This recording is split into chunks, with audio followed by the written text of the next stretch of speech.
नमस्कार दोस्तों, मैं आपका ज्योतिष मित्र वासुदेव मिश्रा आपका अपने चैनल सत्य की खोज में हार्दिक अभिनंदन करता हूं। दोस्तों, आज का यह ज्योतिष का कार्यक्रम आप लोगों के लिए यानी कि कर्क राशि वालों के लिए बड़ा ही खास कार्यक्रम साबित होगा। आज हम चर्चा करेंगे ग्रहों के सेनापति मंगल के नक्षत्र परिवर्तन प्रभाव के बारे में। जी हाँ, सेनापति मंगल अपनी वर्तमान शत्रु नक्षत्र उत्तरा भाद्रपद नक्षत्र को छोड़कर बीते 15 मई 2024 की रात राजकुमार बुध के नक्षत्र रेवती नक्षत्र में प्रवेश कर चुके हैं, जहां कि वो आने वाले 1 जून 2024 की शाम तक रहेंगे। उसके पश्चात नक्षत्र परिवर्तन करके मेष राशि में अश्विनी नक्षत्र में प्रवेश कर जाएंगे।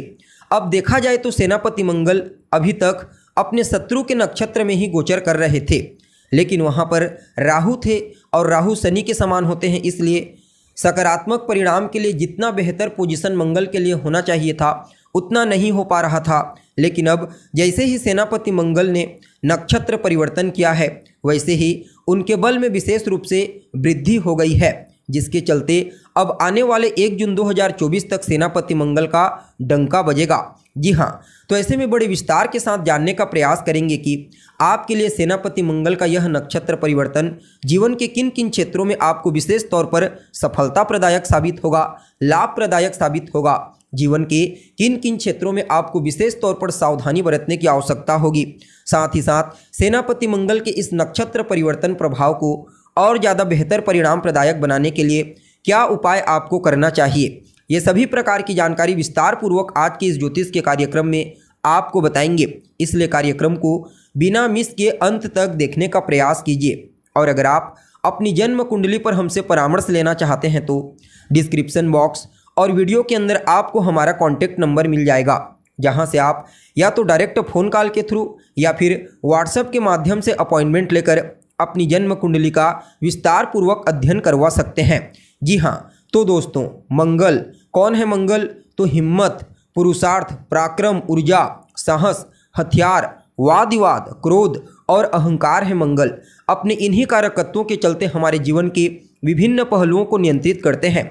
जन्म कुंडली में जब सेनापति मंगल बली हो तो फिर ऐसा जातक बेहद ही ज़्यादा साहसी प्रवृत्ति का होता है, निडर प्रवृत्ति का होता है, जोखिम भरे कार्यों के लिए हमेशा तत्पर रहता है, किसी से डरने वाला नहीं, किसी से दबने वाला नहीं, हर मुश्किल परिस्थिति का सामना करने के लिए तैयार रहता है और अपने जीवन काल में अपने पुरुषार्थ, अपने पराक्रम और अपने मेहनत के दम पर सब कुछ हासिल करता है। ऐसा जातक गरीब लोगों की, असहाय लोगों की समय समय पर सहायता करता रहता है। ठीक इसके विपरीत जब मंगल कमज़ोर होते हैं, किसी भी प्रकार से पीड़ित होते हैं, तो फिर पहले तो ऐसा जातक दब्बू प्रवृत्ति का हो जाता है, अर्थात डरपोक प्रवृत्ति का।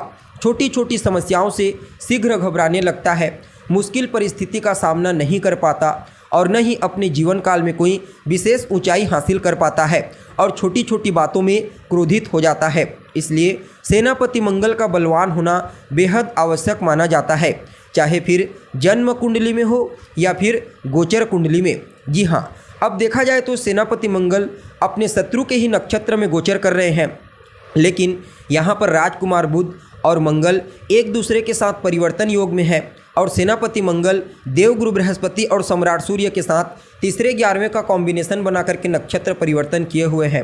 अतः आने वाले 1 जून 2024 तक के समय को कुछ मामलों में आपके लिए श्रेष्ठ और अद्भुत परिणाम प्रदायक कहा जा सकता है। जी हाँ, अब देखा जाए तो आप सभी कर्क राशि के जातकों के लिए सेनापति मंगल का यह परिवर्तन आपकी राशि से 9वें भाव में हुआ है। सेनापति मंगल आपके 10वें भाव और आपके 5वें भाव के स्वामी बन करके अति विशिष्ट कारक ग्रह बन करके आपके भाग्य भाव से देवगुरु बृहस्पति के साथ तीसरे 11वें का लाभ का कॉम्बिनेशन बनाकर राजकुमार बुध के नक्षत्र से गोचर कर रहे हैं। अतः आप सभी कर्क राशि के जातकों के लिए सेनापति मंगल के इस नक्षत्र परिवर्तन को किसी वरदान से कम नहीं कहा जा सकता। जी हाँ, सबसे पहले तो यहाँ पर आपके भाग्य को जागृत कर देंगे और जब आपका भाग्य जागृत हो जाएगा तो कदम कदम पर भाग्य का साथ आपको देखने को मिलेगा। और जब भाग्य का साथ आपको देखने को मिलेगा तो इसमें कहीं कोई दो मत वाली बात नहीं, आप जो भी कार्य करेंगे उस कार्य में आपको सफलता की प्राप्ति होगी। आपकी जो भी इच्छा होगी, आपकी जो भी अधूरी इच्छाएं, अधूरे सपने पूर्व के हैं, उन सभी प्रकार की इच्छाओं को पूरा करने का समय आ चुका है। यूँ समझ लीजिए यह समय भाग्य के द्वारा आपको वह सब कुछ प्रदान कर देगा जो लंबे समय से आपकी चाहत थी। आपके बड़े भाई बहनों का आपको सहयोग मिलेगा, आपका सहयोग उन्हें प्राप्त होगा। आपके तालमेल में काफ़ी हद तक मधुरता आएगी। वरिष्ठ जनों का, गुरुजनों का, अपने पिता, अपने इष्ट देव का विशेष आशीर्वाद और स्नेह इस नक्षत्र परिवर्तन प्रभाव के चलते आपको प्राप्त होगा। फलतः आप उत्तरोत्तर तरक्की और सफलता प्राप्त करते हुए आगे बढ़ते चले जाएंगे।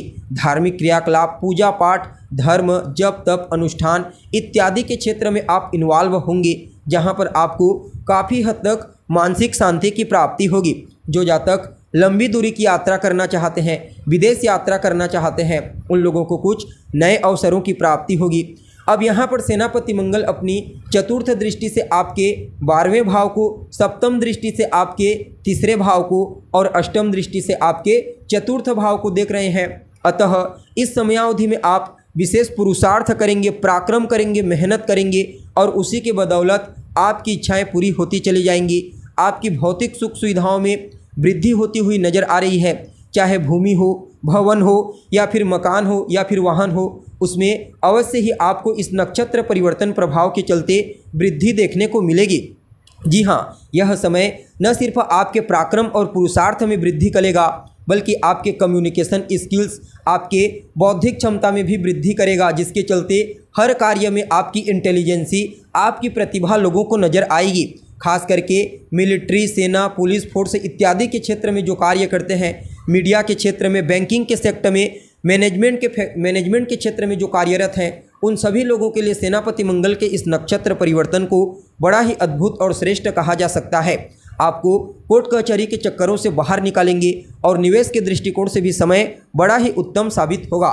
यानी कि कुल मिलाकर के देखा जाए तो आप सभी कर्क राशि के जातकों के लिए सेनापति मंगल आपके भाग्य भाव में नक्षत्र परिवर्तन करके आपके जीवन की रूपरेखा को बदल करके रख देंगे। जी हाँ, फिर भी इस समय को और ज़्यादा बेहतर बनाने के लिए आप हनुमान जी की शरण में चले जाइए। खास करके मंगलवार के दिन आपको हनुमान जी के मंदिर में जाना है, उनका दर्शन करना है, हनुमान चालीसा का पाठ कीजिए, बजरंग बाण का पाठ कीजिए। बाकी यह परिवर्तन आपके लिए बड़ा ही अद्भुत साबित होगा। जी हाँ, तो दोस्तों, हमें उम्मीद है जानकारी आपको पसंद आई होगी। जानकारी अच्छी लगे तो इसे अपने दोस्तों के साथ, अपने रिश्तेदारों के साथ शेयर अवश्य करें। अभी के लिए बस इतना ही। पुनः मुलाकात होगी एक नए और ताज़ा एपिसोड में। तब तक के लिए नमस्कार।